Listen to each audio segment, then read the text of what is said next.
தொழிலதிபரிடம் ஆசை வார்த்தை கூறி அழைத்த பெண். அடுக்குமாடி குடியிருப்புக்கு சென்ற தொழிலதிபருக்கு காத்திருந்த அதிர்ச்சி. கட்டிலுக்கு அடியிலிருந்து வெளியே வந்த நபர்களால் தொழிலதிபருக்கு நேர்ந்தது என்ன?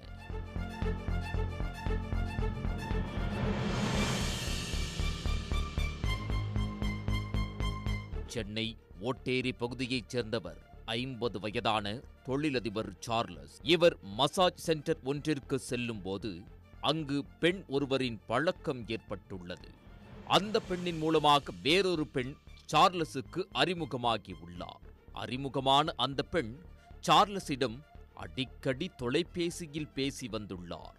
ஒரு கட்டத்தில் தான் சூளைமேட்டில் உள்ள ஒரு அடுக்குமாடி குடியிருப்பில் வசித்து வருவதாகவும், அங்கு வந்தால் நாம் தனிமையில் இருக்கலாம் எனவும் கூறியுள்ளார். பெண்ணின் அழைப்பை ஏற்று தொழிலதிபர் சார்லஸும் குறிப்பிட்ட அந்த அடுக்குமாடி குடியிருப்பு பகுதிக்கு சென்றுள்ளார்.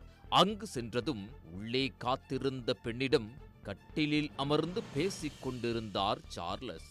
அப்போது திடீரென கட்டிலுக்கு கீழே இருந்து வந்த 2 பேர் சார்லஸை கடுமையாக தாக்கியுள்ளனர். மேலும் சார்லஸ் அணிந்திருந்த 10 சவரன் செயின், 10 சவரன் தங்க பிரேஸ்லெட் ஆகியவற்றை கழட்டி கொடுக்கும்படி மிரட்டி உள்ளனர். இதனால் அவரும் பயத்தில் அதனை கழற்றி கொடுத்துள்ளார். பின்பு பணம் ஏதேனும் இருக்கிறதா என கேட்டு தாக்கிய கும்பல் வங்கிக் கணக்கில் எவ்வளவு பணம் இருக்கிறது எனவும் கேட்டு மிரட்டி உள்ளனர்.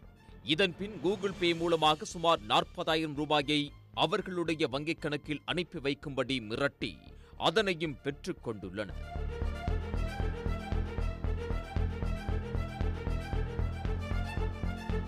தொழிலதிபரை கடுமையாக தாக்கிவிட்டு அந்த பெண் உட்பட 3 பேரும் அவரை அங்கேயே விட்டுவிட்டு தப்பிச் சென்றுள்ளனர். இதன்பின் அங்கிருந்து வீடு திரும்பிய தொழிலதிபர் இதுகுறித்து யாரிடம் சொல்வது என மனக்குழப்பத்தில் இருந்துள்ளார். இறுதியில் 2 நாட்கள் கழித்து தனது வழக்கறிஞரிடம் தொழிலதிபர் சார்லஸ் இதுகுறித்து தெரிவித்துள்ளார். இதையடுத்து வழக்கறிஞரின் அறிவுறுத்தலின் பேரில் சூளைமேடு காவல் நிலையத்தில் தொழிலதிபர் சார்லஸ் புகார் அளித்தார். இது தொடர்பாக வழக்கு பதிவு செய்த போலீசார் விசாரணை நடத்தி வருகின்றனர். தொழிலதிபரை அடுக்குமாடி குடியிருப்புக்கு அழைத்த பெண்ணை அறிமுகம் செய்து வைத்த மசாஜ் சென்டர் பெண்ணும் தலைமறைவாகி உள்ளதால் அவருக்கும் இந்த சம்பவத்தில் தொடர்பிருப்பதும் தெரிய வந்துள்ளது. அடுக்குமாடி குடியிருப்பில் சென்று விசாரணை நடத்திய போலீசார் மேலும் தொழிலதிபர் தனது 40,000 ரூபாய் பணத்தை அனுப்பி வைத்த ஜிபே கணக்கையும் ஆய்வு செய்து வருகின்றனர். தொழிலதிபரிடம் ஆசை வார்த்தை கூறி அடுக்குமாடி குடியிருப்புக்கு அழைத்து நகை மற்றும் பணம் பறிக்கப்பட்ட சம்பவம் சென்னையில் அதிர்ச்சியை ஏற்படுத்தியுள்ளது. உடனுக்குடன் செய்திகளை தெரிந்து கொள்ள சன் நியூஸ் பெல் ஐகானை கிளிக் பண்ணுங்க.